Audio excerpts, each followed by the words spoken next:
Não é por acaso que nos países onde os preços, por exemplo, de arrendamento são mais baixos, são os países onde não são os individuais a contratar habitação, mas são os sindicatos de inquilinos. Concordarias ter 70% da habitação não pública? Não tenho problemas nenhuns com isso. Ok, Estás boa. a ver? A habitação, pelas suas características, nunca vai ser um mercado concorrencial. Uma das condições fundamentais para ter um mercado concorrencial é ter um produto homogéneo. Lisboa, onde há grande crise de falta de habitação, há 50 mil devolutos e não sabemos quantos vazios. Não há falta de oferta.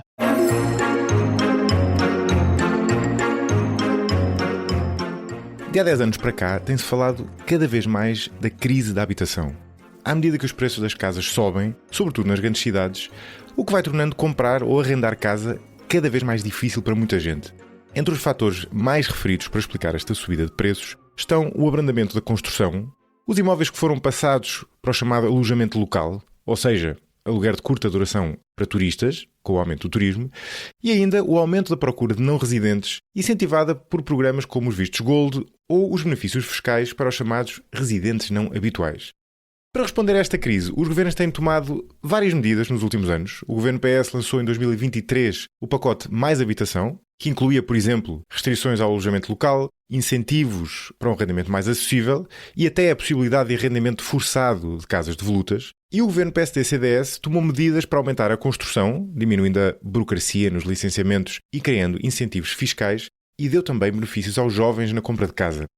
Estas são, no entanto, medidas desgarradas para resolver um problema que é muito mais complexo e, sobretudo, é multifatorial, tem muitas causas. Além disso, este é um tema no qual as medidas que nós defendemos, que nos parecem mais bondosas, são muito influenciadas pelas nossas preferências políticas, ou seja, pelo tipo de país em que queremos viver e, desde logo, pelo papel que achamos que o Estado deve ter. Basta ver as medidas dos dois governos, de cor política distinta, que são muito diferentes. As primeiras mais focadas no papel do Estado e na regulação do mercado, enquanto as do governo da AD são, sobretudo, focadas no aumento da oferta privada. Por isso, pela complexidade inerente a este tema e por esta componente subjetiva, este é um tópico que pede não um, mas dois convidados. São eles a economista Vera Gouveia Barros e o geógrafo Simone Tulumelo. São duas pessoas que investigam esta área há vários anos e que têm, por isso, perspectivas muito fundamentadas, embora distintas, sobre este tema. Este episódio é diferente do normal também noutro aspecto. É que foi gravado não em estúdio, mas sim ao vivo, no âmbito do Policy Fest, um evento organizado pelo recém-criado Instituto de Políticas Públicas da nova SBE. O diretor académico deste instituto é Luís Cabral, economista, professor na NYU, a New York University, e que foi, nos idos de 2018, um dos primeiríssimos convidados do 45 Graus. Este instituto tem como missão, e cito, contribuir para políticas públicas mais informadas. Ora, este é, basicamente, também um dos meus objetivos aqui no 45 Graus e por isso aceitei o desafio do Luís para gravar este episódio sobre habitação, que é, talvez, de todas, a área em que nos faltam mais políticas públicas informadas, ao vivo no âmbito do Policy Fest.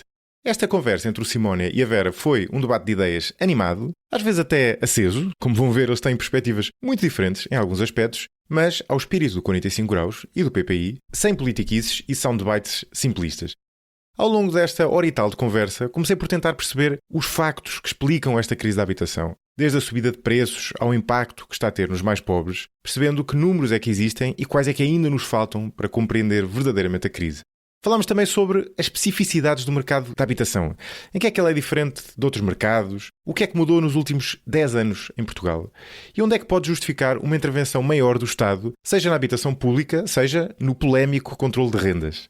Falámos também sobre medidas para aumentar a oferta de casas, seja pública, seja privada, desde a construção à reabilitação de casas devolutas. E ainda sobre medidas para ajudar quem precisa de comprar casa, mas não consegue. Foi uma bela conversa, um belo debate. Deixo-vos então com Vera Gouveia Barros e Simone Tulumelo. Vamos lá.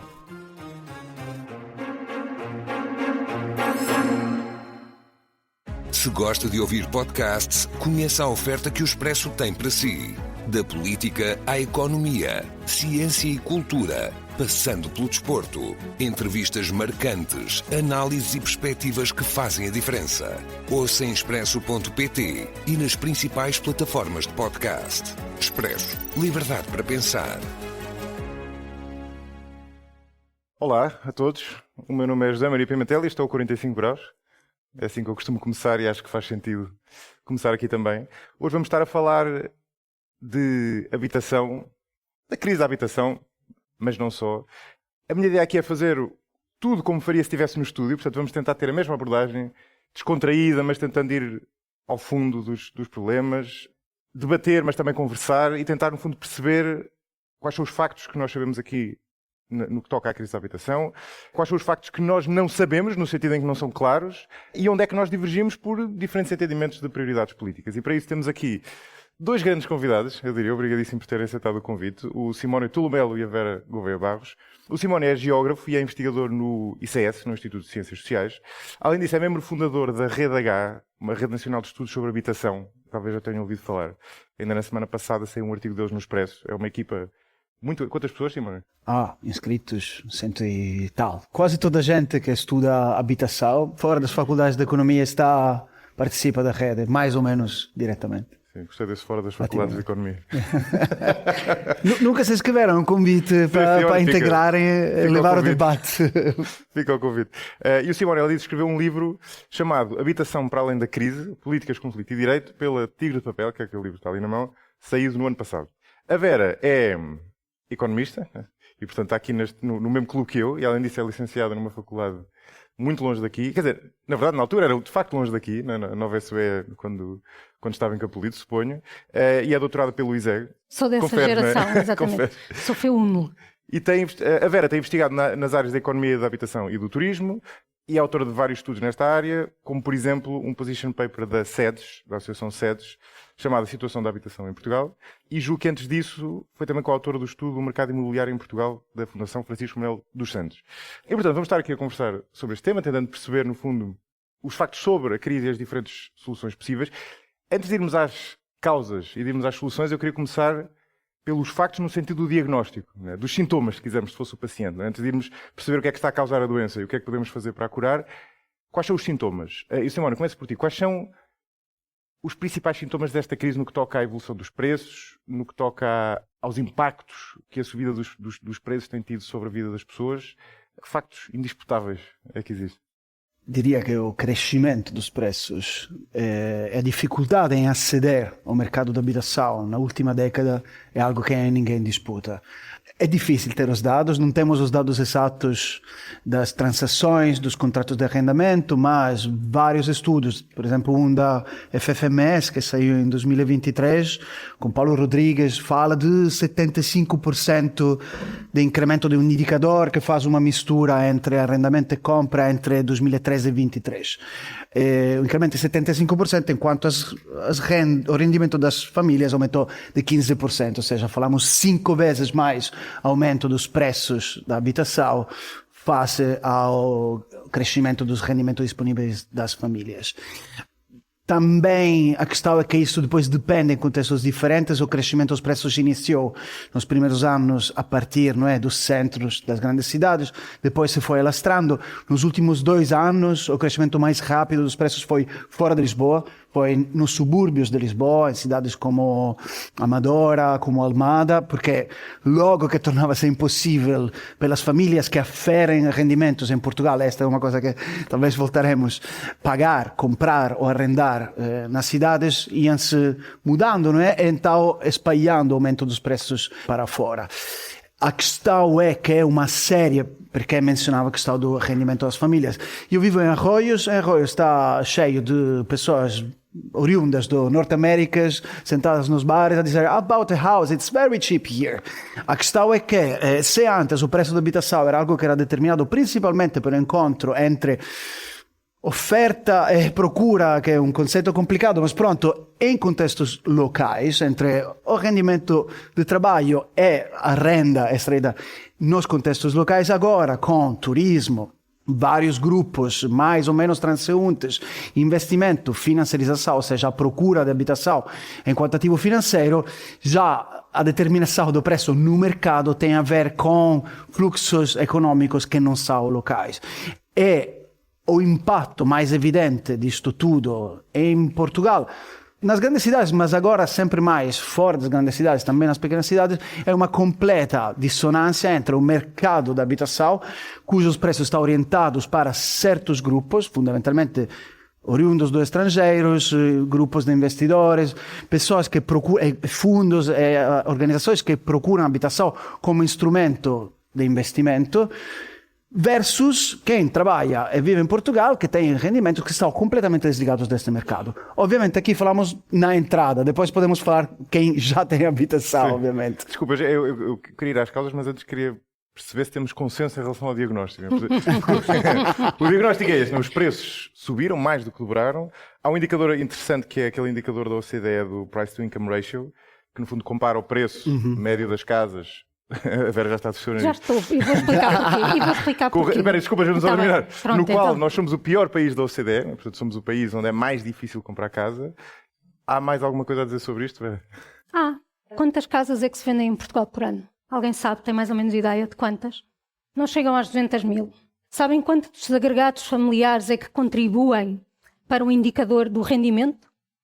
São quase 5 milhões de agregados familiares, são 4 milhões e tal. Portanto, quando nós fazemos este rácio, nós estamos a comparar um numerador que tem valores para 160 mil observações com outro que tem 4 milhões. Portanto, vamos imaginar que nós queríamos ver se havia um problema na aquisição de fraldas para incontinência.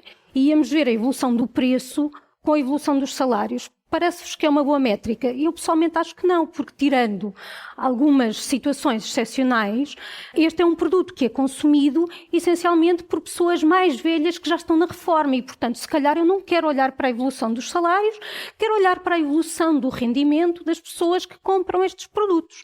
É exatamente a mesma coisa na habitação. Desculpa, no caso das casas, à partida, quase toda a gente está em posição de querer comprar casa. Não, porquê? Porque a habitação é um bem duradouro e, portanto, o meu consumo de habitação pode, na verdade, ser feito com habitação que eu arrendei ou comprei há 20 anos. Os censos mostram, quando foram feitos, que a maioria das pessoas vivia em casas onde estava há 19 anos. E, portanto, esta é uma diferença essencial. Na verdade, quando nós olhamos para o preço da habitação sobre o direito à habitação, diz-nos pouco, precisamente porque a habitação tem características fundamentalmente diferentes de outros bens. Se eu quiser consumir carne, eu tenho de ir comprando regularmente carne, se a carne fizer parte do meu cabaz. Mas a habitação faz parte do meu consumo, à partida todos precisamos de ter um teto, e não é somente um teto, é um teto com condições, mas a compra, o arrendamento pode ter sido feito há muito tempo e eu continuar a consumir. Essa é, aliás, a situação da maioria das pessoas. Portanto, eu muitas vezes estou aqui a olhar para dados que são de fluxo, são do último semestre, do último trimestre, e não estou a olhar para o conjunto da habitação. E, portanto, quando eu quero olhar para a questão da acessibilidade económica, porque quando falam dos preços é disso que se está a tratar e o direito à habitação não se esgota aí, o que eu tenho de ver é procurar métricas um bocadinho melhores que simplesmente esta questão do preço. Então, mas espera, o teu ponto é que há muita gente para quem isto já não é um problema porque já tem casa. O meu problema é que eu não sei. O meu problema é que eu não sei porque eu não tenho dados. Mas isto não é uma boa proxy para quem quer comprar casa? A questão é, nós estamos aqui numa universidade e, em certa medida, o mercado imobiliário funciona muito à semelhança do que nós temos com as vagas na universidade. Eu tenho visto mais ou menos as médias. Hoje em dia, para entrar aqui em economia, na Nova, é preciso ter 17 e qualquer coisa. No meu ano, o último que entrou tinha 14,5. Digam-me lá, acham que a maioria dos meus colegas não entrava hoje em dia na Nova? Eu acho que entravam. Entravam e faziam o curso bem, tal como os meus colegas fizeram. Porque o que é que acontece? Ao contrário de um talho onde eu entro e tenho lá quanto é que custa a perna de frango e quanto é que custa o lombo de porco, e eu sei, e é exatamente o mesmo para mim, para qualquer um de nós aqui nesta sala, a habitação funciona de forma diferente. Os preços são estabelecidos por negociação. São estabelecidos por negociação. Sim, imaginemos. São estabelecidos por negociação, mesmo no arrendamento. Há negociação entre as partes e, portanto, Simone, eu não conheço um podcast, os preços. Não, um painel Na verdade, eu não conheço. Todas as estatísticas que eu tenho de preços foram de preços que foram praticados, não são preços que estão numa montra e que eu sei, se for a casa, é isto. Mas então obviamente que aquilo que uma casa é arrendada ou vendida serve para formação de expectativas de quem vai querer estar a vender ou a comprar.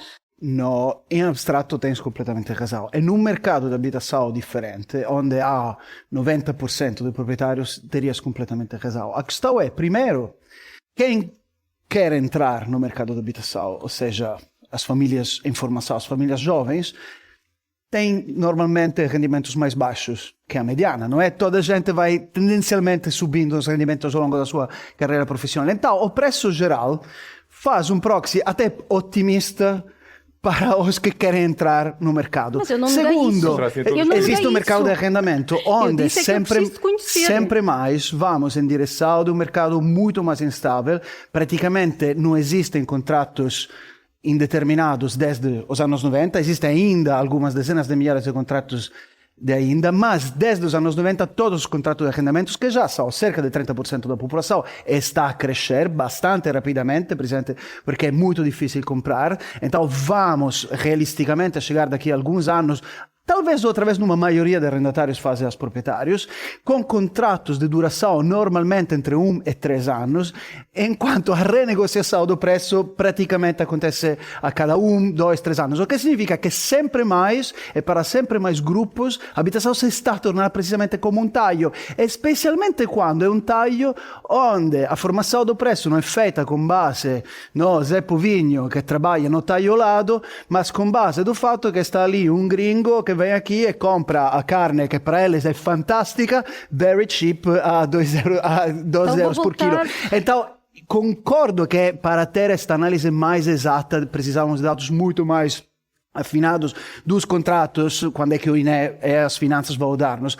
Mas a questão é que esses proxies funcionam muito bem para definir qual é a dificuldade do acesso à habitação.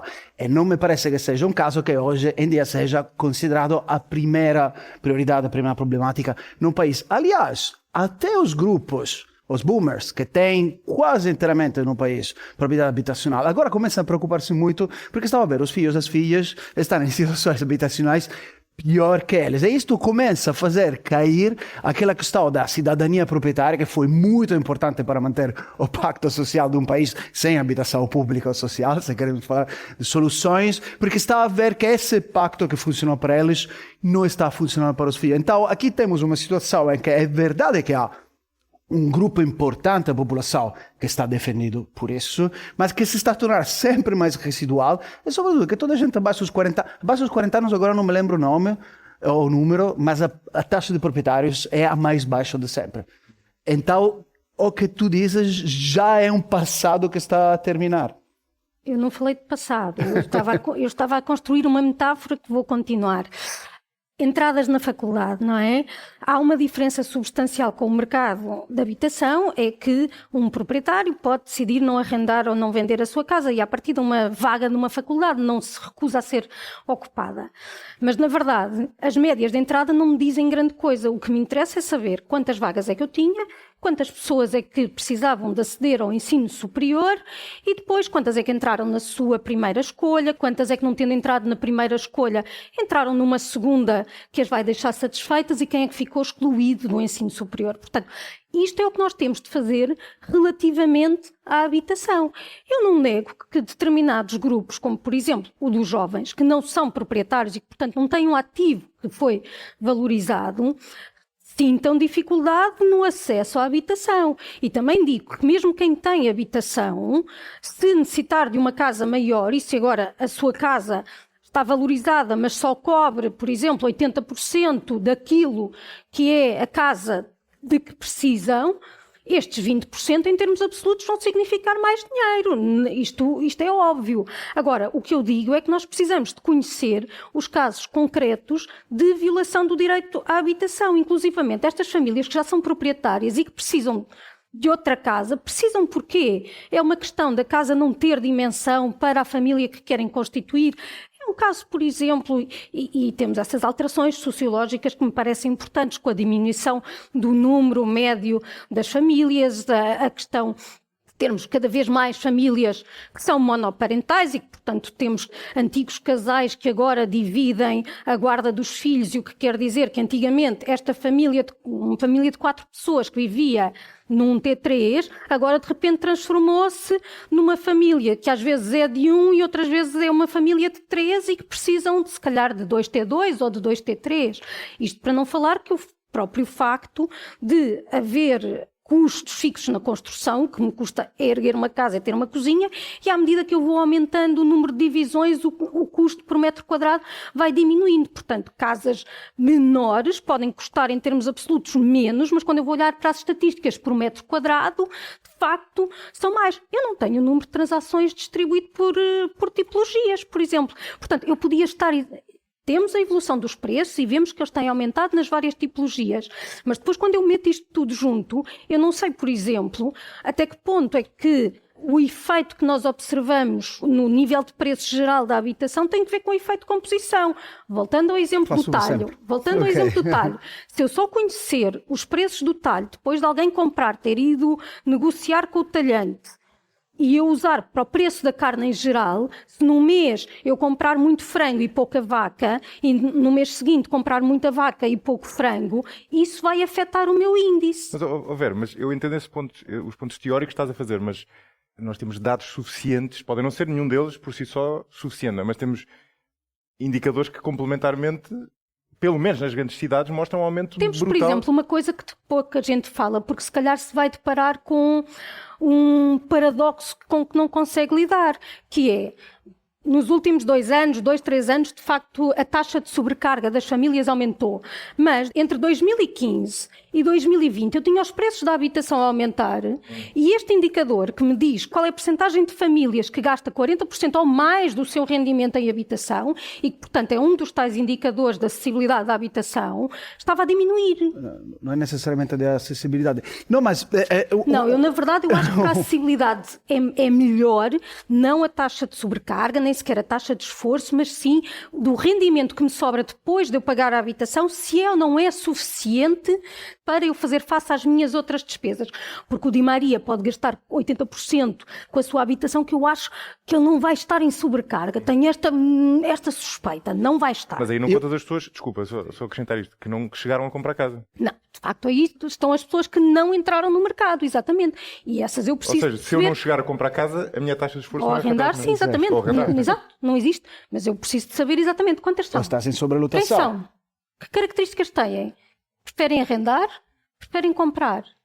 Em que zonas do país é que estão? Por acaso há um inquérito, desculpa, Simona, já te passo a palavra. Há um inquérito feito, foi a Alda Azevedo e já não sei mais quem, para a Fundação Francisco Melo dos Santos, que é o Sim, com o João Pereira dos Santos, faz para o Observatório da Habitação, tem um inquérito com 1000 e tal pessoas, exato.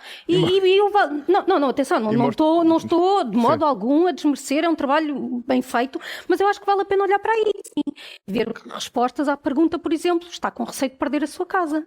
Quantas são? Agora não lembro, mas era muito. Não era. Era? Não era a minoria. Ok. Pronto, Era significativo, eu acho que uma pessoa com receio de perder a sua casa já é um problema, mas de facto não era a maioria. Quantas pessoas é que diziam que estavam satisfeitas com a sua casa? Desculpa lá, imagina se tivéssemos, quanto é, 30% uma minoria? Imagina se 30% da popolação tivesse medo que a chegar às urgências não era atendida. Não é um problema, é uma catástrofe social. Perché uma coisa che esquecemos è che a habitação, como a saúde, como a educação, como a segurança social, é um dos 4 pilares fundamentais do Estado social, pela forma como o compreendemos. Até digo que é um direito substantivo dos outros. É difícil ter sucesso educacional, ser um profissional bem sucedido, ter saúde, se não tiver habitação. Aliás, até agora só fundamentalmente falamos do mercado da habitação, que é aquela componente que é acessível a umas certas faixas da população. Nem entramos na questão das pessoas que oferem salários mais baixos, as suas relações com o acesso à habitação que deveria ser mediado por outras políticas, como a habitação social, etc. Nem entramos nisso. Mas queria juntar 2 pontos oferta pública, mas é mercado. sobre a questão de antes. Por um lado, dar-te um ponto do teu lado, que é, effettivamente, há com certeza um sobreaquecimento da percepção dos preços ligado ao fato que não conhecemos com precisão os valores das transações. É interesse do mercado fazer crer que o preço seja mais alto do que é. Então a narrativa é sempre uma casa vai a arrendamento para 1.200, chega alguém e oferece 1.400. Eu tenho suspeita que isto não seja tão verdade. Eu queria comparar os dados que conhecemos, que são os dados do Idealista, não é? Das Confidencial Imobiliário, que são sobre ofertas, com depois os contratos reais. E ali acho que teríamos algum arrefecimento da perceção que temos. Mas há uma questão contrária, que é outro estudo do Banco de Portugal, Paulo Rodrigues, um doutorando cujo nome não lembro, peço desculpa por isso, que foi publicado quase sem muita... Ninguém reparou, num boletim econômico do ano passado, que é um estudo sobre as transações reais da compra de habitação nos anos do crescimento das taxas de juro europeias, onde houve, como esperamos, uma queda no número de transações. Menos pessoas conseguem aceder a um empréstimo e a comprar. Economics 101 teria dito o preço vai baixar. O preço não só não baixou, nem abrandou o crescimento. O que demonstra que essa ideia do que estamos no mercado onde vamos negociar, embora com certeza algumas componentes mais extremas sejam exageradas, não é, pelos atores do mercado, mas de fato não é bem verdade que haja uma capacidade de negociação. Não é por acaso que nos países onde os preços, por exemplo, de arrendamento são mais baixos, são os países onde não são os individuais a contratar habitação, mas são os sindicatos dos inquilinos. Suécia tem um sistema de controle de rendas que não é baseado na tabelação dos preços pelo Estado, mas do empoderamento das associações de inquilinos. A negociação é feita ao nível da cidade, associações de inquilinos versus associações de proprietários. Ali sim, tu tens uma negociação entre atores empoderados. Um inquilino individual que precisa de habitação e não pode desistir, não é um par de sapatos. Não posso desistir de sapatos de habitação se não tenho. Esta ideia da negociação é um pouco... Ou seja, não me parece que descreva, especialmente no mercado onde há atores que estão completamente à parte, descreva o mercado de habitação. Negociação não implica que as duas partes tenham igual poder negocial. Mas é uma negociação. Simplesmente é uma negociação que, em determinadas condições, há uma das partes que tem mais força. Mas não deixa de ser uma negociação, tal como nos salários são uma negociação. E, obviamente, uma pessoa a negociar um emprego para trabalhar numa profissão qualquer que não seja qualificada, que não seja especialmente distinta, tem um poder negocial do Cristiano Ronaldo a negociar. Aquele gráfico fantástico que demonstra não é, a quebra nos últimos 40 anos entre produtividade e salários, não é, que a certo ponto antes iam juntos até os anos 70, depois a produtividade continua a crescer como antes, os salários aplanam completamente. O que é que acontece a partir dos anos 70? Acaba a contratação sindical. Progressivamente vai descendo a participação sindical. Ou seja, como no trabalho a saída da contratação sindical significa uma enorme capacidade, na habitação nunca tivemos um sistema nacional de habitação. Em Portugal, um sistema de poder, não é, dos inquilinos, de quem precisa da habitação, que permitisse isto. Então é como se fôssemos todos, por exemplo, pessoas que querem trabalhar nas limpezas a negociar um trabalho nas limpezas. É isso que hoje estamos na habitação, de fato. O mercado não é concorrencial? Da habitação? Não, claro. Quer dizer, é evidente que não é. Mas quer dizer, quão longe está do mercado concorrencial? A habitação, pelas suas características, nunca vai ser um mercado concorrencial. Uma das condições fundamentais para ter um mercado concorrencial é ter um produto homogéneo. A habitação não é, mesmo que sejam casas novinhas, acabadas de fazer, com a mesma tipologia. Há sempre pequenas diferenças. Há uma que está no andar mais alto, há outra que está... Sim, mas tu podes ter heterogeneidade. A roupa não é tal... É a antítese da homogeneidade e, no entanto, tu consegues ter... Tens imensas marcas e consegues ir à loja que quiseres. Tens mais do que isso, porque a heterogeneidade é só uma das características, mas mesmo na roupa, repara numa coisa, a roupa, quando tu vais, as marcas são diferentes entre si, mas tu normalmente tens N peças iguais, portanto podes escolher N camisas da mesma marca, certo? E elas estão lá tabeladas, não vais estar na loja a negociar. Mas olha, por exemplo, hoje é quinta-feira, não é? Quinta-feira, Carcavelos, não sei se ainda há aqui a feira, mas vai lá que vais ver como negocias roupa aí, embora tenhas várias. É um sistema de negociação. Agora, na maioria dos produtos não se faz assim. Tu, quando vais comprar uma camisa, não fazes um contrato de promessa, compra e venda, não é? Mas na habitação fazes, não é? Pronto. Tu chegas lá e tiras. Na habitação não. E inclusivamente o proprietário pode pedir um preço a ti e pode pedir outra qualquer, porque sei lá, acha mais simpático, menos simpático, o que quer que seja. Mas o que eu quero saber é, o mercado da habitação é disfuncional e justifica, portanto, uma intervenção? Eu não disse Na que era tua opinião? disfuncional. Não, Eu mas disse eu que estou a perguntar não isso. é concorrência perfeita. Não, eu Ser disfuncional é outra coisa. Isso aí, vamos para o campo da psicologia Pronto, mas é isso. e eu não me quero meter. Mas é isso que eu estou a perguntar. Ou seja, é um mercado que, porque no fundo é o ponto do Simone, não é? Que é um... É um mercado que, nesta altura, me parece que tem uma escassez de oferta. Porque vamos voltar... Calma aí. O mercado da habitação é um mito face à ideia teórica do mercado. Ou seja, aquela cena, não é? Economics 101, encontro... Não, Isto não é o mercado da Não, habitação. atenção, não mesmo é. É uma outra coisa. Não. Tipo, por mim, é mesmo difícil pensar em habitação como falamos em mercado. É ali a questão, porque quando tu tens um objeto que é primeiro que é tipo 30, 40, 50, 80% do custo da tua vida, não é? Do qual não podes desistir. E segundo que é um direito básico fundamental, é sempre ali, é muito fácil fazer a comparação com, imaginem, o mercado da saúde, Estados Unidos, é um mercado da saúde, chamamos de mercado da saúde, é a saúde menos eficiente, mais cara, que pior funciona em todo o mundo. E não estou dizendo no mundo ocidental, mesmo no mundo. Cuba tem um sistema de saúde infinitamente superior ao estadunidense. A questão é que estamos acostumados a pensar assim na saúde, em Portugal, e sabemos, embora todos os problemas que temos, limites, SNS, debates, mas sabemos que para que funcione o mercado à margem, precisamos de um SNS que cubra 80, 90% das situações.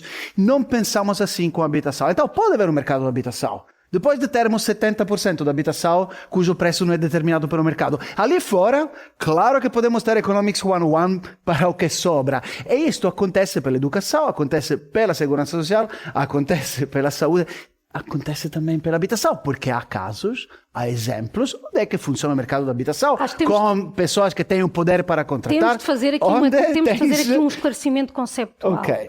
Porque tu falas de mercado e quando tu falas de mercado falas de agentes privados e onde há lucro diferente de zero. Eu, como estudei economia, para mim mercado é o sítio onde a oferta e a procura se encontram. E essa oferta até pode ser pública. Portanto, quando tu tens a provisão pública do SNS, isso também resulta de um mercado. E resulta de um aspecto muito interessante, aliás, que se aprende quando se estudam bens públicos, que é uma outra forma de olhar para a curva da procura. Porque eu posso olhar para a curva da procura de uma forma que é, para este preço, que quantidade é que eu estou disposta a consumir? Ou posso olhar que, na verdade, a valorização é a forma certa de olhar para o mercado da habitação, que é, para esta quantidade, que preço é que eu estou disposta a dar? São duas formas, e esta segunda é relevante para a habitação, porque, na verdade, eu não estou a pensar, se o preço for isto, eu compro 3 casas, e se o preço for aquilo, eu compro 10. O que normalmente eu estou a pensar é, para esta casa, com estas características, com esta localização, com esta área, com estes acabamentos, com uma série de características que eu, enquanto consumidor individual, valorizo, estou disposta a dar este preço. E se for outra, que já não é naquela zona, que é diferente e não sei o quê, estou disposta a dar outro. E isso é fundamental para eu perceber que, ao contrário do que eu faço com a roupa, com a carne, com uma série de bens, em que eu pego nas decisões individuais de cada um, e é como se eu pegasse nestas procuras todas e as metesse dentro de um saco todas juntas para retirar depois um preço. Aqui não, é individualmente que é definido, funciona como se fosse um leilão, a tal negociação. O que é que acontece, por exemplo, numa universidade? Se eu tiver 100 vagas e tiver 1000 pessoas a precisar de ensino superior, eu vou ter sempre um problema para as 900, independentemente até de poder decidir que agora não entram os que têm as notas mais altas e vamos sortear estas 100 vagas entre estas 1000 pessoas. A questão é que são questões diferentes. Essa definição do mercado. Há questões distributivas de, no fundo, se quem é que consegue ter acesso à casa, quem é que a leva, mas há outras questões que, mesmo que eu diga não há nada disto, eu vou distribuir isto aleatoriamente, se eu não tiver casas que são suficientes para o número de pessoas que precisam de casa, eu vou continuar a ter um problema de habitação. Aqui entramos numa questão que é um pouco teórica, mas talvez valha a pena rapidamente. A questão é que tu partes numa definição do mercado, que é a definição que se ensina na economia neoclássica, na economia mainstream, como chamas, que é como um fato natural. A questão é que isso é muito contestável. É ainda mais evidente com um produto como a habitação, que sem a intervenção do Estado nem existiria. Quem faz os esgotos, quem faz as ruas, quem faz tudo o que é preciso para que se... Ou seja, a habitação, antes de mais, é algo criado fundamentalmente pelo Estado e pelo comum, através da privatização da terra, que a priori é comum ao do Estado. Então é o Estado que cria o mercado. Não existe um Estado, um mercado fora disto. Ok, é a ideologia liberal, depois no liberal, tem passado centenas de anos a tentar convencer no fatto que os mercados fossem algo natural e que, em vez de ser algo que os próprios teoristas liberais explicam que tem que ser construído, como Lippmann, Friedman e companheiros. Pronto, saindo disto, com a habitação é Simone, especialmente evidente. Deixa-me só interromper o teu raciocínio para fazer uma pergunta. Sim. Diz-me uma coisa, se tivesses nascido no Japão, de pais japoneses, que língua é que achas que falavas? Japonês, tia. Pronto, mas que língua é que tu falas? Italiano, também português, inglês, Ok, espanhol. pronto. Mas originalmente... Nasci falando italiano. Então dirias Cresci. que a língua é uma construção social. Que é construída. Sim, deste ponto de vista. Mas não é natural o homem falar? Não estou a ver qual é o ponto. O ponto é que o facto de alguma coisa ser uma construção social, como o mercado, admitamos, não deixa de ser natural e esse quereres imputar ao mercado uma natureza artificial como se ele não resultasse naturalmente da vida em sociedade é algo em que provavelmente não vamos chegar de acordo. Resulta de específicas escolhas que foram feitas ao longo da história. Aliás, existem contextos em que esses mercados, pelo menos na habitação, não existem. Estiveram os países socialistas que tiveram 100% de habitação pública. Aliás, foram dois contextos que historicamente nunca tiveram problemas de acesso à habitação. Pública, mas não deixava de ser um mercado. Pronto. Eu acho que o ponto do Simone, que é fácil nós concordarmos, é a maneira como os mercados funcionam varia de país para país, de acordo com contingências históricas, tradições, etc. Não é?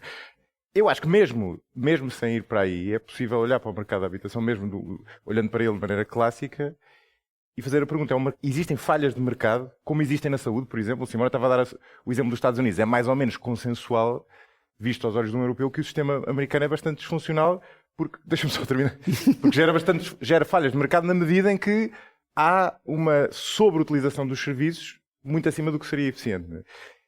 No caso da habitação, o Simone, há 20 minutos, logo no início da conversa, falava do exemplo dos investidores estrangeiros e do aumento das rendas e, no fundo, sinalizando que há aí uma situação em que se gera, ele não usou este termo, não é? Se calhar não o prescreverias, não é? Uma falha de mercado que justifica a intervenção do Estado, que depois pode ser regulando, pode ser providenciando habitação social, etc. Não é? Vera, existe? É assim, eu doutorei-me em economia da habitação. O facto de para existir uma economia da habitação é precisamente porque o mercado da habitação não funciona em concorrência perfeita. Nós não temos especialização da economia nas alfaces, porque não tem nenhuma característica especial. É por isso que existe a economia da educação, existe a economia da saúde, e todas as micros aplicadas resultam de mercados que não funcionam em concorrência perfeita, onde, portanto, existem falhas de mercado de diversa natureza, de poder de mercado, de assimetria de informação, que é uma coisa que existe claramente na habitação. E a minha portanto, existe tudo isso. A minha pergunta é, na tua opinião, no geral, há que falhas de mercado que existem que justificam uma intervenção? E, 2, no caso português em particular, nos últimos 10 anos, surgiram novas distorções ligadas ao investimento, seja aos vistos gold, estatuto não residente, etc., que justifiquem a intervenção? Leia-se maior intervenção? Eu sou defensora, apesar de toda esta minha conversa e do mercado, eu sou defensora da existência de provisão pública de habitação. Escrevo isto há muito tempo. E digo, eu olho para a Constituição e depois para a Lei de Base e vejo lá que o Estado é o garante do direito à habitação. E subscrevo isto totalmente. E, portanto, acho que à semelhança do que acontece na educação, na saúde e nessas outras áreas, também deve existir uma provisão pública de saúde. 70% da habitação pública? Concordarias ter 70% da habitação pública? Não tenho problemas nenhuns com isso. Okay, estás a ver? Fiquei surpreendido. Temos um problema com isso. Imaginamos que amanhã começamos o mais amplo programa de habitação pública que já fizemos. Tempo, né? Demorava dezenas, centenas. Ou seja, os países europeus, quando investiram tudo o que tinha em habitação, em 30 anos não chegaram ao 40%. Não é? Tinham levado com uma Segunda Guerra Mundial e, portanto, não construíram. Sim. Mas pronto, hoje seria mais simples, porque já está ali. Vou lembrar uma coisa que eu disse há pouco. A habitação é um bem duradouro. O que quer dizer dizer que ter provisão de habitação não significa necessariamente construção nova. Essa é outra Pois, falácia. concordo. É um grande erro. As pessoas dizem, absolutamente. é preciso aumentar a oferta e isto é igual a Construir. Não é. Não é, porque eu tenho um estoque de habitação e, portanto, eu posso encontrar diversas formas de utilizar. Tenho uma novidade. Parte desse estoque é público. E olha, a lei de bases também tem lá normas que dizem coisas como que o Estado deve mobilizar o seu património para disponibilizar para a habitação, seguido de também deve incentivar aquilo que é privado a cumprir a função social da habitação. E depois podemos olhar para esta função social da habitação de duas formas. Podemos fazer uma leitura em que quem tem a habitação tem a obrigação de disponibilizar os seus imóveis para a habitação e se não o fizer é castigado. Provavelmente será a tua posição. A minha é diferente, que é quem tem património não tem nenhuma obrigação sequer moral de colocar para habitação, deve ser incentivado a fazê-lo. Deixa-me só, Sim, só acrescentar aqui os números, que isto é muito interessante. Que nós estamos sempre a ouvir falar, a proposta da crise da habitação, da falta de oferta. Constrói-se menos do que no passado, faltam casas, etc. E é muito engraçado porque os números são mais ou menos, eu não diria contraditórios, mas aparentemente tem aqui alguns paradoxos. Porque nós, por um lado é verdade que nós tivemos um boom nos anos 90, que terminou com a crise de 2008, e na qual nós percebemos que tinha havido uma alocação de fundos bastante deficiente durante esse boom, muito empurrado com crédito à habitação. A partir daí, tanto quanto eu percebo, até houve muita mão de obra que saiu do país e, portanto, foi muito difícil voltar a crescer de novo. A capacidade instalada, basicamente, caiu e ainda bastante, não recuperou. E ainda não Sim. recuperou. E, portanto, nós temos 2 níveis. O fluxo é dos mais baixos da OCDE, o fluxo de construção, mas, ao mesmo tempo, somos dos países da OCDE com maior estoque. Ou seja, com maior número de casas por habitantes. Não só em absoluto, também em proporção. Em proporção ao Durante número estes de anos habitantes. em que não construímos, não diminuiu o rácio de habitações face aos núcleos domésticos. Face aos habitantes. Sim, há uma república, não, como se chama? Agora não me lembro quem foi. Veladores de bicicletas, tem algum blog post que compara. É verdade que diminui a construção, mas depois, se vês o rácio, quantas famílias, quantas casas, manteve-se sempre igual. Basicamente é que não estavam a crescer o número de núcleos habitacionais. Claro que as casas também se chamam imóveis, sabes? Imóveis significa que elas não saem do sítio, apesar de algumas pessoas falarem alugar casas, mas elas de facto não saem do sítio. Deixa-me, Vera, desculpa, só para terminar os dados, porque isto torna-se muito interessante. Porque ao mesmo tempo nós temos um fluxo baixo, um estoque relativamente elevado e somos o país da OCDE com o maior número de casas ou vazias ou segunda habitação. 30%. Sim. Que é incrível. 12,5% das quais estão vazias, parte delas do Estado, outras em particular. Né? Aliás, vazias, o que chamamos vazias de facto é o que legalmente é devolutas. Ou seja, que alguém determinou que durante um ano não foram utilizadas, há muito mais vazias do que os devolutos. Então os números que temos só apanham parcialmente isso. Sim, temos centenas de milhares. Em Lisboa, onde há grande crise de falta de habitação, há 50 mil devolutos e não sabemos quantos vazios. Não há falta de oferta. Ou seja, há falta de oferta, mas não há falta de habitações. Isto é evidente. A questão é o que é que fazemos com todas estas habitações vazias. Há aqui 2 desafios. Um é trazer estas casas para o mercado e o outro é reabilitá-las. Para reabilitar é preciso construção na mesma, na verdade. Estamos a falar de construção na mesma e de É preciso que o setor tenha capacidade, sim. Não é muito diferente reabilitar uma casa ou reconstruir Mas atenção, nos últimos 10 anos reabilitamos. Depende do seu estado de conservação, claro. Nos últimos 10 anos reabilitamos imenso e o número de devolutos não caiu. Ou seja, não é bem verdade que o que reabilitamos eram os devolutos. Onde é que vais buscar o número de devolutos? É difícil. A Filipa Rosetta recentemente falou dos 50 mil devolutos. Em Lisboa, é verdade que são números complicados, etc. Mas como se chama? A vereadora o devoluto da tem habitação. decreto, não é? Tem que define até para efeitos de IMI. É salvo erro do tempo da Ferreira Leite.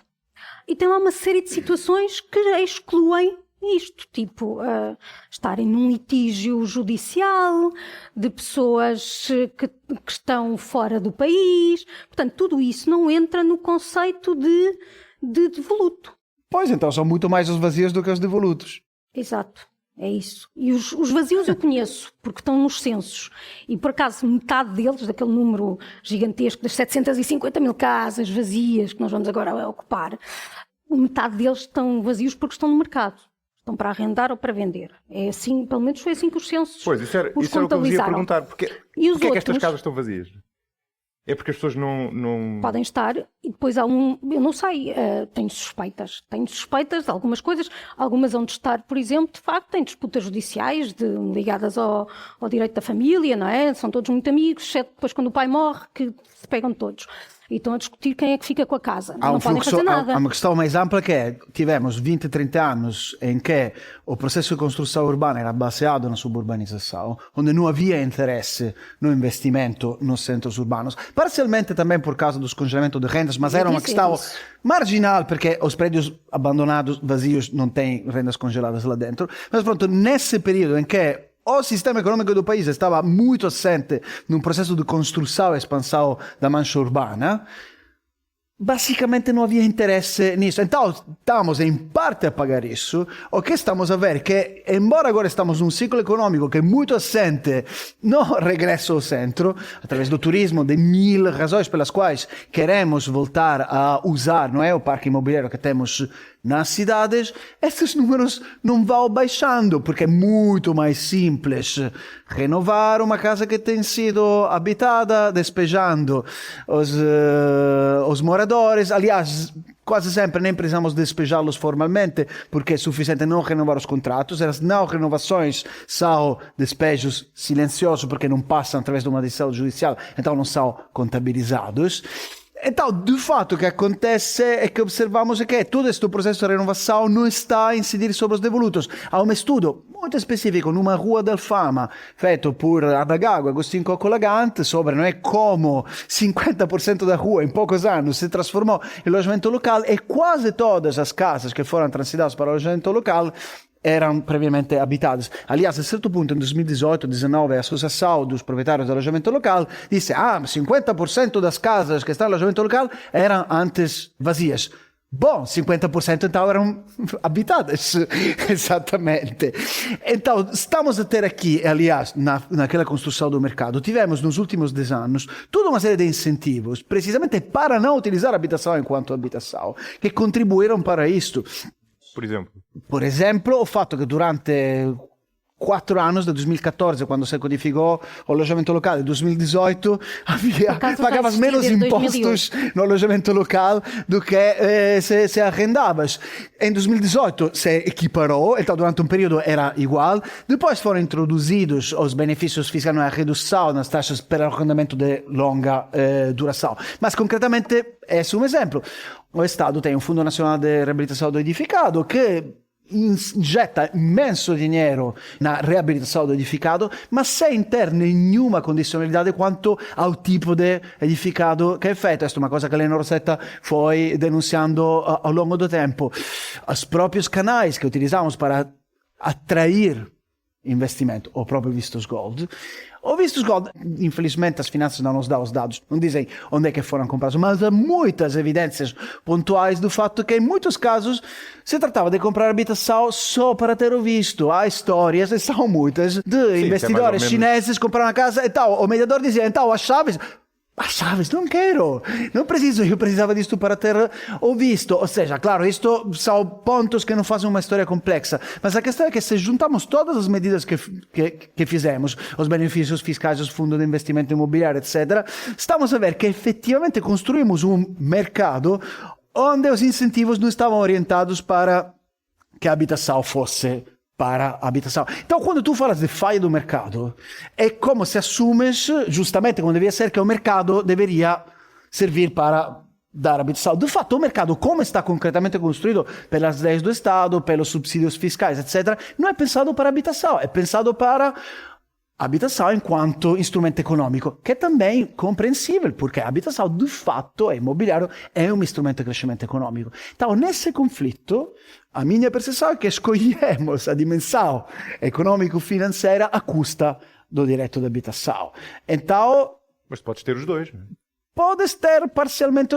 Eu acho que podes ter os dois quando a acumulação está na margem. E eu as experiências históricas que temos, quais são os sistemas de habitação que garantiram acesso universal ou quase universal à habitação? São sistemas que, de muitas formas diferentes, tinham a grande maioria do parque habitacional fora do mercado. Ou porque de propriedade pública, social, coletiva, cooperativa, ou porque, sendo privado, a determinação do preço estava fora do mercado. Então, tu tens regime socialista, 100% de habitação pública. Tu tens os regimes mais liberais, onde tens 10, 15, 20% de habitação pública, mas depois controle de rendas. O que significa que, com exceção de 20, 30, 40% que está completamente no mercado, a componente maioritária da habitação, è difficile determinare qual è a soglia, non è certa, soglia non è un'altra cosa, o nível certo per chegare lì, ma storicamente sta con certeza acima do 50%. Não está determinado pelo mercado em muitas formas. Isso que tem em comum regimes socialistas, Viena, Suécia, a Dinamarca, a própria Alemanha, a França, o Reino Unido até os anos 70, antes que liberalizassem tudo. Então a questão é como é que fazemos se historicamente não se dá regime de habitação que não funcione para garantir o investimento direto à habitação. Sem isto, temos a coragem de fazer a única coisa que podemos fazer para chegar ali rapidamente, num contexto onde temos 2% de habitação pública, 0% de habitação social não pública, etc. Eu acho que hoje em dia em Portugal não há alternativa a uma coisa que chama controle de rendas. Mas eu aí, enfim, estou bastante longe de ti. Sei. Sobretudo porque, voltando ao exemplo do mercado da saúde, o mercado da saúde, ou a saúde, é uma enorme assimetria de informação. A pessoa chega ao médico, é um bocado como com o mecânico do carro, um mercado esse, curiosamente, que não está, tem bastante menos regulação. Não é? É um bocadinho mais grave. Só porque o impacto é mais grave, mas a assimetria de informação é parecida, ou se calhar pior no mecânico. Ou o carro gripar tem... Ele faz lá qualquer coisa dentro e tu não sabes bem. No caso da habitação não é exatamente isso que está em causa. Tu tens aqui uma série de disfunções. Esse exemplo dos vistos gold, eu também não sei que impacto é que tem, mas é um exemplo interessante de facto. Porque claramente os incentivos que aquilo dava era para as pessoas comprarem casa, simplesmente para terem acesso à residência. Numa altura em que os preços da habitação estavam a descer e em claro, foi aí que aquilo foi e lançado. Em que, curiosamente, os indicadores de sobrecarga estavam piores também. Foi a altura da crise da Troika. E, portanto, essa medida serviu para que o mercado imobiliário não caísse mais do que aquilo que mesmo assim caiu. Aliás, o aumento de preços que se verifica a partir de 2012, 2013 até 2016 é só recuperação das perdas que tinham tido desde 2009. Até 2016, sim. Mas no fundo a minha pergunta é, claro que isto é, talvez viés de economista, não é? Mas o preço é um indicador precioso e que tu não consegues, aliás, por isso é que as economias socialistas falharam, não é? Tu não consegues, planeando de cima, muito complicado tu acertar. Essa é uma questão interessante. Há um artigo lindíssimo do Evgeny Morozov, da New Left Review, que se chama Digital Socialism. Esse concede o fato que nos anos 70 os liberais e neoliberais tinham razão quanto ao fato que não existia a capacidade de fazer um planeamento, era uma questão técnica, ou come si chiama, o Allende tentou fazer isso, não é? Aquela cena do cyber, não me lembro o nome agora, e também Morozov conta essa storia lindissima num podcast, perché effettivamente havia un problema tecnico di determinare o prezzo, não é, a partir de instrumentos que não fossem o mercado. O que demonstra, que explica o que demonstra a história da Amazon, etc., que hoje em dia tens perfeitamente a tecnologia para planear a economia. Há outros estudos que demonstram que a Amazon fundamentalmente é economia planeada a todos os efeitos. Então, fora da questão, não é, política, queremos ir lá ou menos, a sugestão dele é que hoje temos os instrumentos para ter mercados socialistas funcionais sem as filas das padarias, etc. Precisamente porque as tecnologias que fomos criando permitem que os sinais, não é? Aquela ideia do Hayek, do mercado, enquanto lugar onde o conhecimento coletivo se encontra, se torna num meio epistemológico, não é? O que fundamentalmente diz Hayek, e que, de fato, tem razão. A questão é que hoje em dia temos instrumentos que permitem essa epistemologia fora do mercado capitalista. Então mas ali abre-se a possibilidade de fazer muitas coisas. Mas como é que tu sabes, sei lá, fixação de rendas, por exemplo. Ainda no outro dia estava a ver um estudo da Catalunha, eles fixaram rendas. Se tu fixares rendas e obrigares as pessoas a pôr a casa no mercado, consegues, claro. Agora tens com meios coercivos. Exato. Pronto, agora mas tens sem meios, mas o argumento do Simone era sem meios coercivos, não é? Não, eu sou também a favor dos meios coercivos, mas acho que... Ou fixas um nível muito elevado e aí não há problema. Não é? Não, tivemos período... Sim, se fixares um teto, olha, agora ensinei isto aos meus alunos de introdução à micro. Mas peraí, durante grande parte... acima do preço do mercado... Aí é tranquilo. Durante grande parte da história, tu tiveste os controles de rendas nos sistemas capitalistas, ou seja, havia mercado de arrendamento que funcionava de forma muito eficiente e continua a funcionar na Suécia, na Dinamarca, que não são países socialistas, dentro de um sistema de controle de rendas. Ou seja, existe a possibilidade de um controle de rendas sem fazer a revolução socialista. E, de facto, continua a existir, porque há toda uma série de... Aliás, é relativamente simples no mercado de controle de rendas. Tu podes fixar as rendas a partir dos investimentos feitos, pode ter toda uma série de flexibilidade que te permitem incentivar a renovação energética, etc. Claro, Nós estamos a falar de congelamento de rendas. E isto é muito mais simples que fazer um mercado socialista, há várias formas geral. de controlar rendas que não é só o congelar. Agora, o funcionamento desses mecanismos também não se pode divorciar daquilo que é a estrutura de mercado do lado da oferta, porque uma coisa diferente é tu teres uma oferta que é dominada por meia dúzia de empresas cujo objeto de negócio é precisamente ter imobiliário para pôr a arrendar e, portanto, a única forma que têm de ter rentabilidade é ter as casas para arrendar e não vão inundar o mercado a vender as casas que têm. Outra coisa diferente é teres um mercado que é feito de pequenos proprietários, em que cada proprietário tem só, para além da casa onde vive, uma outra casa, que às vezes até foi herdada, era a casa que era dos pais, a casa onde cresceu, a casa com a qual tem uma relação afetiva. Algumas pessoas até não às casas, não é? A Vivenda Mariani, por exemplo, é um nome que me ocorreu agora. Não sei, pareceu-me agora assim, de repente. Tem esta relação com as casas e que, portanto, não a vão pôr a arrendar num mercado relativamente ao qual têm imensa desconfiança, em que acham que há uma proteção se houver um grupo de vândalos que fique na casa e que a destrua, depois não têm forma de ser ressarcidos, por uma renda que vai ficar controlada, limitada. E mais do que isso, tu sabes que vais controlar rendas, a tua tendência vai ser logo para, à partida, pôr já hoje em dia rendas mais altas para compensar os não aumentos que vais ter. Pronto, claro, ali precisa. Mas ali faccio um exemplo que é perfeito, de uma política que eu achei completamente errada pela forma como foi implementada, lançada, perché nunca foi implementada, o arrendamento forçado, o terrível arrendamento forçado socialista, etc.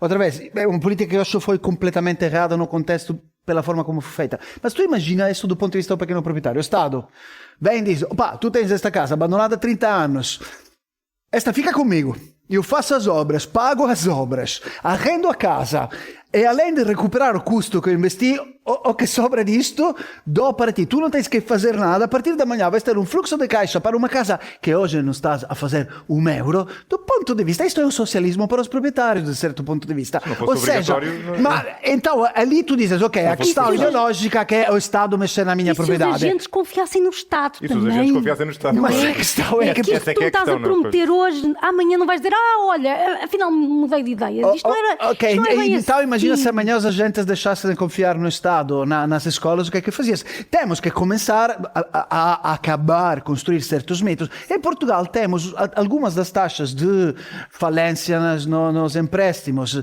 e de não pagamento das rendas mais baixas. Infelizmente só encontrei um dado que juntava rendas e prestações dos mútuos. Estamos mesmo na parte mais baixa do CDE. Ou seja, não é verdade que a gente... Aliás, culturalmente, aquela obsessão que temos pela habitação em Portugal, a gente é a última coisa que deixa de pagar a habitação. Mas não é só cá. Sim, mas estou a dizer, Portugal especialmente tem isto. Ou seja, aquela ideia, não? Que ninguém paga. Somos um país de proprietários e que isso quase ninguém não paga habitação. Ou seja, é muito excêntrico na Europa, não é nada. Se tivéssemos...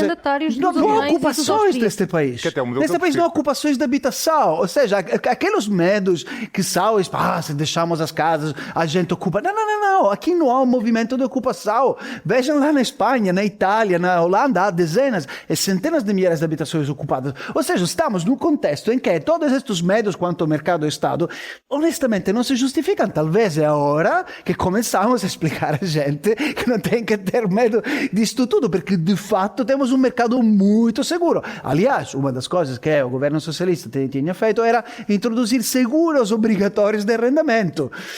que outra vez eu acho uma medida errada, mas se tu me dizes precisamos recuperar confiança, pronto, vamos para os seguros obrigatórios no arrendamento, são 15 euros por mês, se isto não salva, vamos fazer isto. Então, mas digam-me, vamos tentar dar aqui um pouco de ordem à nossa conversa.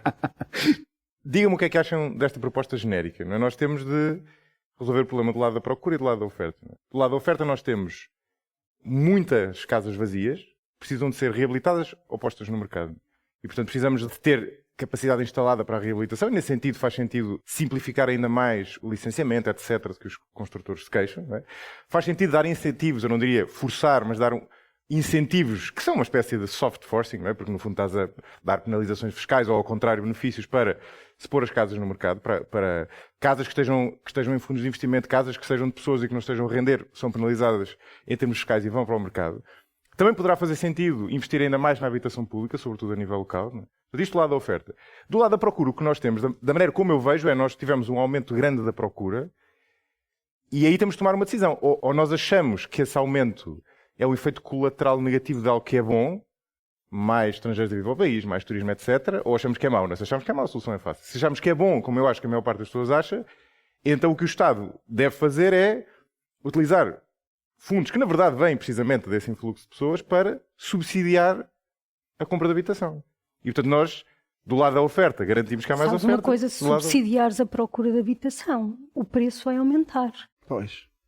Subsidiar um mercado desregulado faz aumentar o preço. Ajudar as pessoas a comprar casa. Não, mas eu tenho ideias sobre isso. Por exemplo, relativamente agora a esta isenção do IMI, eu expliquei que a isenção do IMI foi para os jovens. Portanto, se um jovem tem 400 mil euros para gastar, ok, um jovem que se licenciou aqui e que tem um ótimo emprego, seguro, tem 400 mil euros para gastar. Não é um jovem que esteja na mediana. Tem 400 mil euros para gastar na casa. É-lhe irrelevante se ele vai gastar, quer dizer, ideologicamente pode ter alguma preferência, não é? Mas à partida diria que é-lhe indiferente se vai gastar 400 mil na oferta que vai fazer a quem está a vender a casa para aumentar a sua probabilidade de comprar a casa, ou se vai oferecer menos a quem está a vender a casa porque depois vai ter de pagar o IMI. Pronto. E a medida foi apresentada não como para dar uma vantagem comparativa aos jovens, ou seja, como se fosse eu que desse uma bonificação aos jovens para entrar na faculdade, para passar à frente de alguns competidores, mas sim para gastar menos dinheiro. Que eu saiba, ainda não há estatísticas sobre isso. Eu pelo menos pedi ao INE para ter valores de médios de aquisição por jovens antes e depois da medida, que é para poder fazer isto com o mínimo de seriedade, e o INE disse-me que não estava a recolher esses dados e que não se previa para breve. Mas dizia eu, quando eu isento o IMI, o que eu estou a fazer é permitir que este dinheiro que estava guardado para o IMI seja transferido para quem está a vender a casa e, na verdade, o jovem acaba a gastar o mesmo.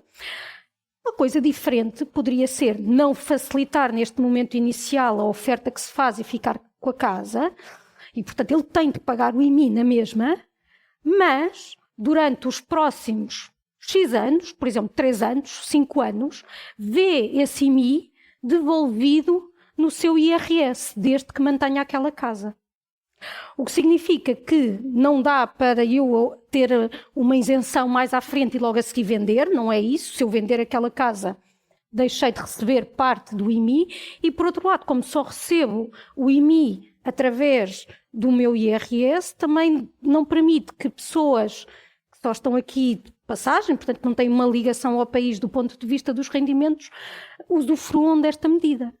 Eu acho que estas são todas coisas muito razoáveis, muito úteis, etc., que nem começam a mexer na escala do problema que temos. Mesmo quando a desligação, desculpem lá o horrível português, entre valores da habitação e rendimentos oferecidos é tão ampla, estas coisas não vão chegar ali. Explica-me uma coisa, como é que tens esse desligamento tão grande e depois olhas para as taxas de sobrecarga e elas não são esse horror? As taxas de sobrecarga têm muito a ver com o fato que 70% da população é proprietária, então, dos quais metade tem empréstimos Não, mas aqui, quando falamos do acesso à habitação, estamos a falar de quem entra. Aliás, já falamos de 30% da população que está no arrendamento e falamos de todas as novas gerações que têm que entrar. Estamos a falar implicitamente de quem quer comprar casa e não pode. Embora esse ponto... mas esse estamos ponto... a falar implícita. É que eu não quando se fala da crise, não se fala... quando se fala, não, para Quando mim, se fala quando da falam crise- de crise da habitação, para mim, crise da habitação tem que ver com violação do direito à habitação. E, por exemplo, é violação do direito à habitação, que é uma coisa que não comove ninguém, que 68% das pessoas que têm dificuldades de mobilidade vivem em casas que não estão preparadas para isso. Mas ninguém fala. Isto não é um problema de habitação. mas Aparentemente, não, esse- numa sociedade que está a envelhecer e que com esse envelhecimento vêm dificuldades de habitação e depois estão presas nas suas lindas mansardas com rendas reduzidas no quarto andar porque estão num prédio sem elevador. Mas não comove ninguém. Isto não é um problema de habitação. O problema de habitação é o preço. Preço, preço, preço, preço. Não, peraí, Quando nem sequer depois estes aumentos do preço depois se traduzem naquilo que nós temos de melhorzinho, menos mal, de indicadores de acessibilidade económica, que também é uma das dimensões do direito à habitação no país. Sim, Quer dizer, o preço é mais visível e teve uma mudança mais abrupta, por isso é que nós olhamos para ele. Mas esse ponto, eu queria só dizer uma coisa, porque o ponto da Vera é interessante.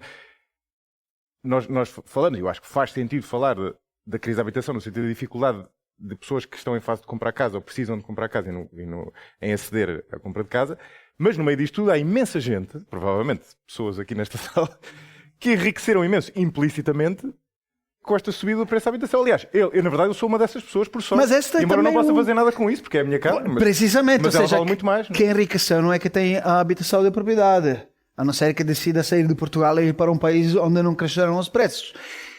Os únicos que beneficiaram concretamente disto são aquela cidadania proprietária que tem pelo menos uma segunda habitação que pode convertir em liquidez. Médio porquê? Porque se de hoje para amanhã tiveres um azar e que precises de financiamento, teres um colateral que está a valorizar, também não é uma coisa totalmente irrelevante. Sim, sim, sim. Se Sim, mas isto... quiseres fazer uma hipoteca... Primeiro, faz- isso se torna relevante para sempre menos pessoas, porque está a diminuir. Aliás, o grosso dos proprietários da habitação estão fora das grandes cidades. Ou seja, em Lisboa é maioria o inquilinato, nas áreas metropolitanas o inquilinato é maioritário. Ou seja, aquele rácio tão alto que tivemos historicamente, que continuamos a ter, mas embora a descer de proprietários, deve-se ao fato que fora das grandes cidades 100%.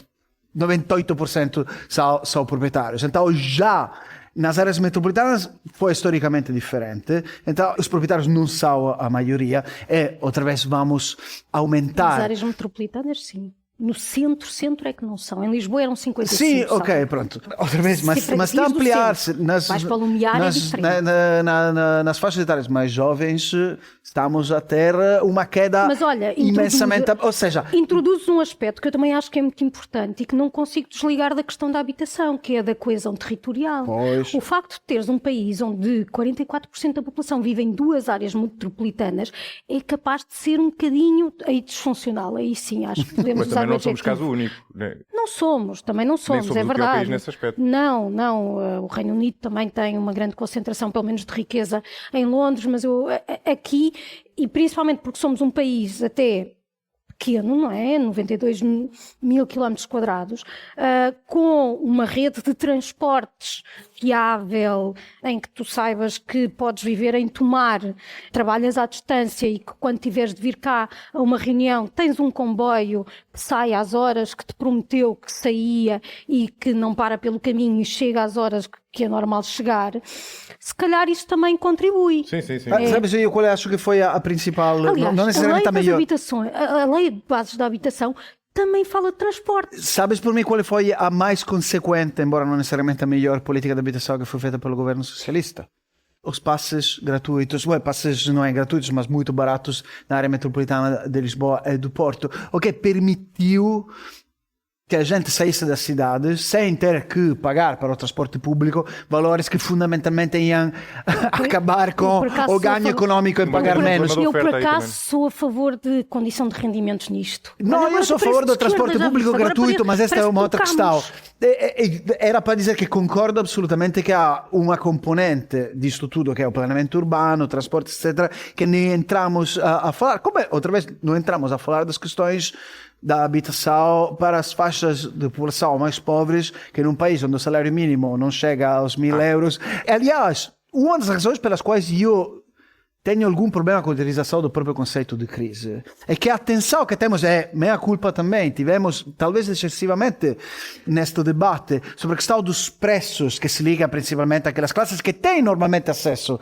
à habitação, de alguma forma obscura que nesse país há historicamente uma exclusão de certos grupos economicamente e racialmente definidos do acesso à habitação, que tem a ver com a construção da informalidade e que está a voltar de forma muito maciça, que tem a ver com os problemas da habitação pública, etc., que nem começamos a mexer. E que são os mesmos de sempre. Nisto eu concordo completamente. É o primeiro quintil é que está em maiores dificuldades e é o que esteve sempre. Portanto, quer dizer, eu lembro-me há uns anos de ver uma capa do DN que era com as casas que não se podem comprar, e então contavam a comovente história de um senhor que tinha saído do Saldanha para ir para os Olivais, porque tinham aumentado a renda. E ele diz, eu até consegui pagar aquela renda, mas eu não queria deixar de viajar e ir comer fora, e por isso fui para esse sítio remoto e distante, que são os Olivais. E eu pensei, aqui está a crise da habitação. Era remoto do DN, sobretudo, não é? Chegámos a um ponto de completo acordo. Desculpem lá. Chamar a isto crise da habitação é insultar as 125 mil famílias que até aos anos 90 viviam em barracas. Mas que já são tenho os dados, cerca de 106 mil núcleos familiares no país que têm situação de extrema precariedade habitacional, dados das estratégias locais de habitação. Então estamos de volta aos dados do início dos anos 90. Nisso tudo houve um crescimento brutal dessas situações. O INE fez um censo das condições de precariedade habitacional em 2018, eram dados insuficientes, mas falava de 26 mil famílias. Daí saíram os números do primeiro direito. Provavelmente eram 50 mil na altura. Agora estamos em 106 mil, de acordo com os dados dos 250 municípios em 300. Eu costumo usar a metáfora de quem não sabe nadar. Quem não sabe nadar, tanto se afoga por não ter pé por 50 centímetros, como por não ter pé por 3 metros, não é? Vai-se afogar. E isto, para determinadas camadas da população, vai ser sempre assim, não interessa, não é o preço, é porque os rendimentos, é a situação de precariedade laboral. Uma das coisas que nós ainda não falámos aqui e que eu tenho, confesso que por achismo, não tenho qualquer dado que me confirme isto, o facto das regras de acesso ao crédito terem mudado, e mudaram bem, para prevenir aquilo que foram as situações que nós assistimos, que depois levaram... Reduz o acesso é uma das coisas que tem mais impacto no acesso à habitação, porque eu antes não precisava ter uma poupança para conseguir comprar casa, porque me financiava a 100%, coisa que deixou de ser possível. E, portanto, isto, com uma população que genericamente não tem poupança, isto de facto é um fator de dificuldade. Depois temos outros grupos, como, por exemplo, imigrantes que estejam ilegais. O problema deles não é o congelamento de rendas. Eles estão ilegais, como é que eles vão conseguir ter um contrato? Eu queria só, antes de terminar, falar da questão rapidamente da habitação pública, que vocês já falaram aqui várias vezes, e é um caso engraçado porque vocês parecem ser, embora talvez em dimensões diferentes, a favor, e é um tema no qual eu confesso fico algo dividido, porque, por um lado, eu acho bastante civilizado nós termos um sistema mais estável de habitação e muito mais baseado em arrendar até do que em comprar, em que a pessoa tem muito mais flexibilidade de mudar e até tem um planeamento urbano muito mais lógico, como nós vemos em algumas cidades. Mas, por outro lado, pergunto-me, de novo, quem é que define o preço? Quem é que define o preço que é pago aos construtores? Terá uma negociação, certo, não é? Mas é uma negociação com um leque de construtores, portanto, contratação pública. Quem é que define o preço que as pessoas pagam depois? Como é que isso convive com o resto do mercado? Na habitação pública, construir é como constróis uma estrada, não é? Do ponto de vista de preço, do que vais cobrar aos inquilinos, sim, os salários, mas eu recomendo que se use a tal questão de, são muito mais pelo indicador de rendimento disponível, o rendimento disponível após pagar a habitação. Sim, portanto, concordo. garantir que após pagar a habitação eu tenho um rendimento que me serve para determinadas necessidades, não é? Porque volto à história, eu usar a medida de qual é a percentagem que eu gasto em habitação, uma pessoa que ganha 700 e que gasta 20% em habitação está muito mais constrangido do que uma que ganha 30 mil e até paga 60, vamos ser assim, 60. Não, mas isto é, se entramos na ótica da habitação enquanto direito... O programa de arrendamento acessível tem um problema, aquilo... Mas arrendamento acessível já estamos a sair dessa faixa.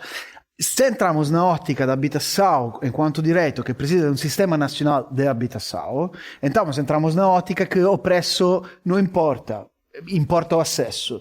Então, em princípio, a provisão de um serviço público básico não se faz a partir da disponibilidade de pagar das pessoas. Podes pôr as taxas moderadoras se serve para corrigir uma utilização errada, mas em princípio o serviço público é fundamentalmente gratuito.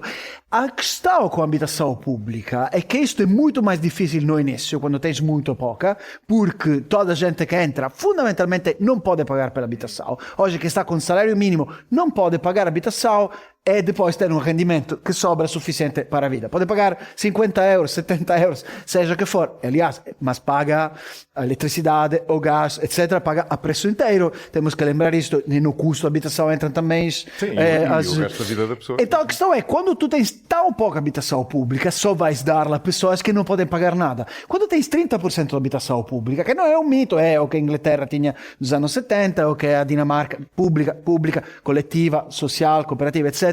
Tens famílias que podem pagar. Então, a certo ponto, quando vais ampliar a quantidade de habitação social, chegas a um ponto que se autofinancia porque consegues apanhar camadas sociais que podem pagar pelo menos os custos da habitação. Como é que tu defines o que elas pagam? É com base no salário? Absolutamente, não há alternativa. Como é que defines como se paga no Serviço Nacional de Saúde? Certo, mas para a habitação é uma coisa tão importante, eu vejo muita gente disposta a game E the a system. saúde não é? Não, a saúde é mais importante, mas a saúde é mais parcelada, não é? A habitação... Não, hoje em dia tens aquela tecnologias casa. que o game system é muito simples. Não, e na saúde acontece saber a quando mesma é que a gente coisa, refere. É igual com a saúde, ou seja, igual com a educação. É claro, há sempre erros, haverá sempre alguém que E na frauda. verdade tens um outro efeito, que é, se tiveres uma provisão com uma escala suficiente ao nível público, essa própria provisão funciona como disciplinadora do poder de mercado privado, porque os privados passam a saber que têm um concorrente público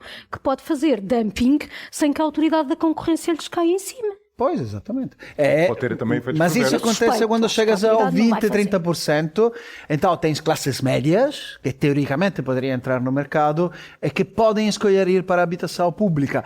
E isso, historicamente, quando a habitação pública funcionou, não foi considerado um gueto, era mesmo defendida pelos próprios habitantes, era quando era muito. Ou seja, a única solução para ter boa habitação pública ou social é ter muita. Não há boa habitação pública que seja pouca, que é o problema.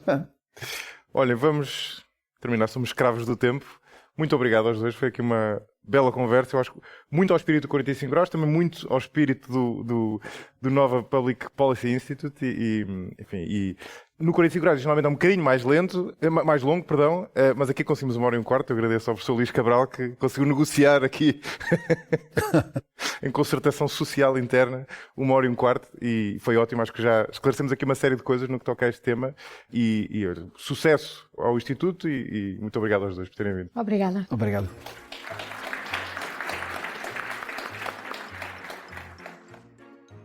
Ainda aí, soube pouco, não foi? Este episódio para um tema tão complexo como a habitação. Mas fica já prometido que vou voltar a este assunto muito em breve. Não vos digo quem é o convidado, aliás, a convidada, mas posso dar já uma pista. É a pessoa em Portugal que há mais tempo pensa e trabalha sobre políticas de habitação. E mais não digo. Até ao próximo episódio. Este episódio foi editado por Hugo Oliveira. Ouça e veja outros podcasts em expresso.pt e veja como seguir o 45 graus em josemariapimentel.pt. Até ao próximo episódio.